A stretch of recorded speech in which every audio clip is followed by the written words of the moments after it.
The problem about India is the south of India is seeing a shrinking of the birth rate. Fertility is 1.8. East of India, Bengal is come to 1.7, Punjab is 1.6. So we're seeing the east and the west, some states, and the south shrink in population. The center part The center is growing at about 2.3, 2.4. It's coming down, but India is already at 2. The data extrapolated to today is 2. And 2 is below fertility, below replacement. For India, the replacement will be 2.3, not 2.1, because we have a higher infant mortality rate, we have a higher maternal mortality rate. But those are coming down too. So they're coming down, but it'll take another 5-10 years, because in the heartland states, for them to come down, it is coming down. In the south, it's coming down very rapidly. In the heartland, it has to come down. And the next thing, which is very important for us to understand, is when you look at the demographic changes of this country, all sections of people are seeing a demographic decline. We wrote an article about education and Muslim women, because based on the National Health Survey 4, which is for a period, I think up to 2013-14 or 2014-15. Okay, it's for 10 years, 2003-4 to 2013-14. Now, what do we see? Literacy in Muslim women has gone up by 25%. The fertility has come down by 25%. It's come down from 3.5 entirely expected. 3.5 yes. to 2.5. Yes. And their fertility is the same as people of the scheduled caste group, in the scheduled caste group. So it's a function of the education of the girl child, is a function of access to good health services that is driving fertility. So the good news is fertility is coming down for India. Fertility is coming down among all the groups. Some groups are 10 years behind the majority group. And the Jains fertility has come down to 1.2. 1.2, there's no hope for the Jains. Right. We're not going to have Jains after 50, 60 years, maybe of any number. Right. The Sikhs fertility is 1.5. They're also maybe emigrating more, going to the Holy Land of the United States. Right. So the emigrating more are going to the UK to conquer the UK or whatever it is they want to, or maybe go to Pakistan, whatever they want to do. But the key issue is fertility is coming down, then fertility is there. And it is happening all across. So this is, population is not a problem. Now, the economic disparity is the southern states, Maharashtra, Andhra Pradesh, Karnataka, Tamil Nadu and everything, have a per capita income 2.5 times the north. So the disparity in education, disparity in per capita income between the south and the north is very high. And the north is not able to get the industries, not able to get the investment to create those kind of jobs. Now, if you look at the people passing out of college, 26% of Indians in the age group of 18 to 23 are in college, is growing at 3% a year. It will reach 50% by 2030. We have 35 million young people in college, it will go to 70 million by 2030. Okay, those are the projections given by FICCI. I headed a group which made the projection. It's coming true so far. We did it 4 years back, and it will happen. Now, we are seeing more graduates come out of the north than the south, where the population is larger. UP's GER is about 25, and UP is 210 million people, right? BR is only 11, and it's a gone case. I don't know how they will ever come up, because they're not investing in higher education, and people only have to emigrate, which they're doing in a large number. So you are seeing larger number of graduates, and you are seeing the men emigrate to the south, and the girls stay back.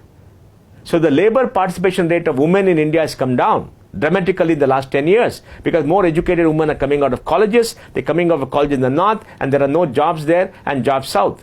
Now Nisha and I, we made a study, and the study proves that in the southern state, the jobs in the formal sector are a very large part of the people coming out of colleges, and Karnataka and Maharashtra have more jobs than people coming out of colleges. That means other people are getting formal jobs. But today we see a migration from the northeast to the south, from the east to the south, and from the heartland to the south. A huge migrant worker internal to the country. Yes. Kerala has got 9% Hindi-speaking population. The BRs are coming and settling down in Kerala. Whole villages are coming. They're marrying the Malayali women.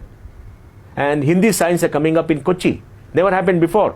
By 2030, this 9% can become 25%.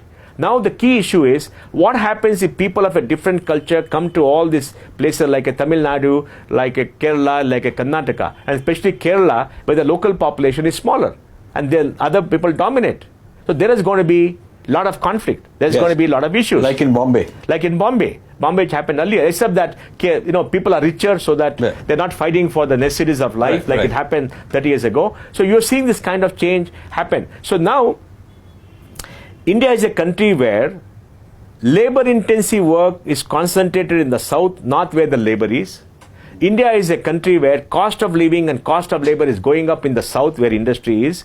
And India is a state where more people need jobs in the north than in the south. And So there's kind of an imbalance. The imbalance which is very, very large. Mismatch. And the imbalance could be, take political. For example, the south is population is 30% in 2011. It will come down to 25% by 2021 of India. But in the north, there are lesser MPs per million population than in the south. And the number of MPs were frozen based upon the 1971 census in 1978. And in 2004, it was frozen till the census of 2031. Now, when you have a democracy where every person has an equal vote, it implies that the number of seats for which the vote should be proportionate. Yes. So you have constituency where maybe 10 lakh people, constituency where there are 25 lakh people. And this imbalance is going to come. This political issue of all this kind of transition is going to happen. And on top of that, we are seeing technological disruption happening, automation happening. Yes. In the banking sector, banks' balance sheet have gone up 10 times in 15 years. Because they're growing at 15% a year. Right. In 15 years, there'll be 10 times, right? But employment has gone up only 5%. So in those service areas where automation is coming in, we're seeing the employment intensity go down.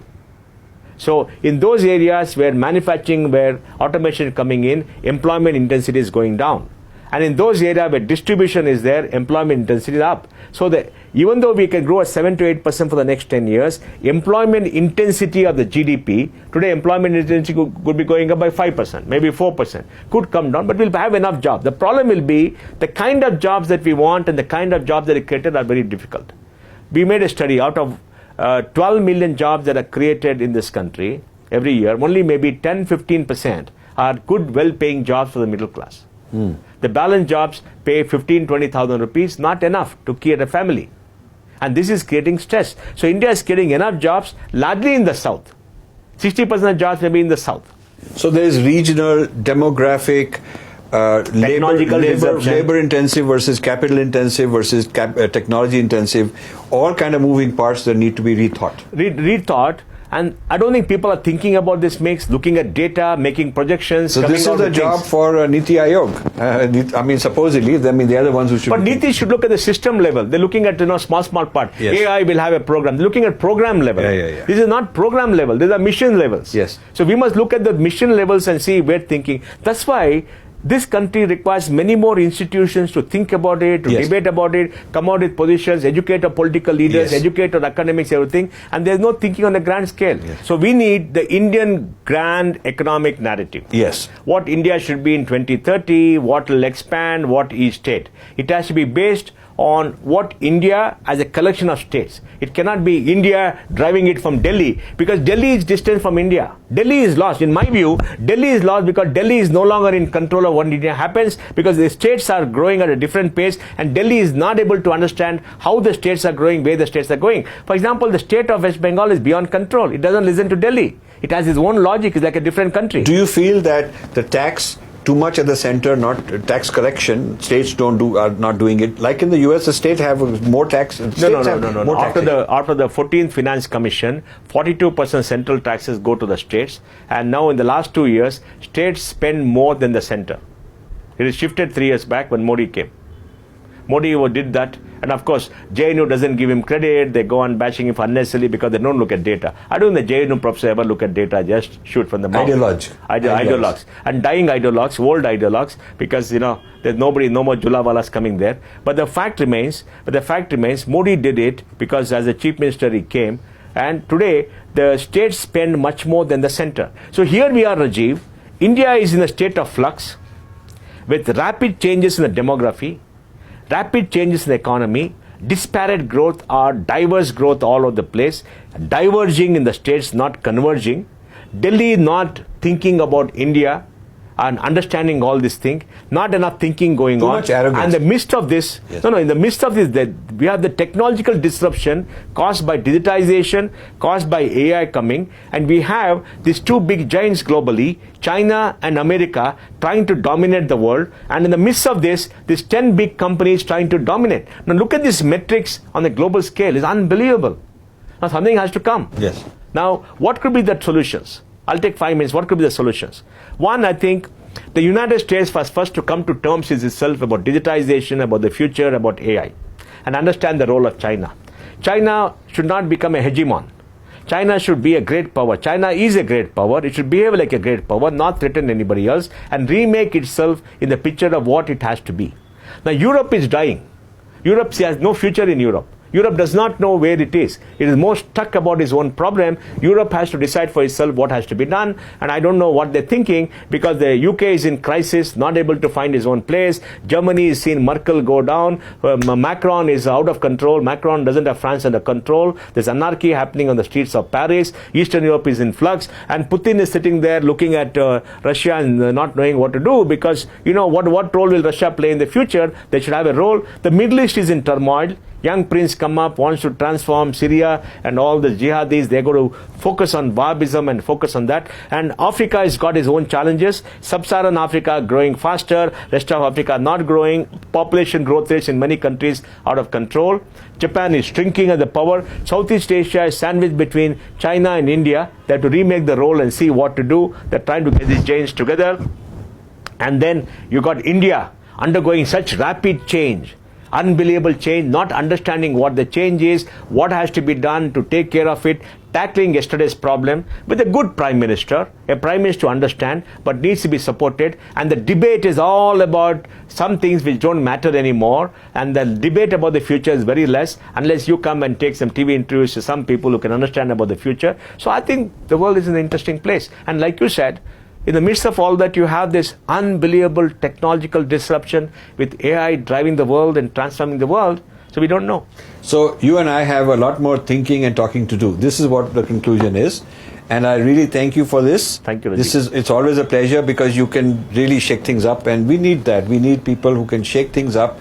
And rather than feeling threatened, people should stimulate, people should join this kind of a debate. So thank you once again. Thank you. Always a pleasure. Thank you.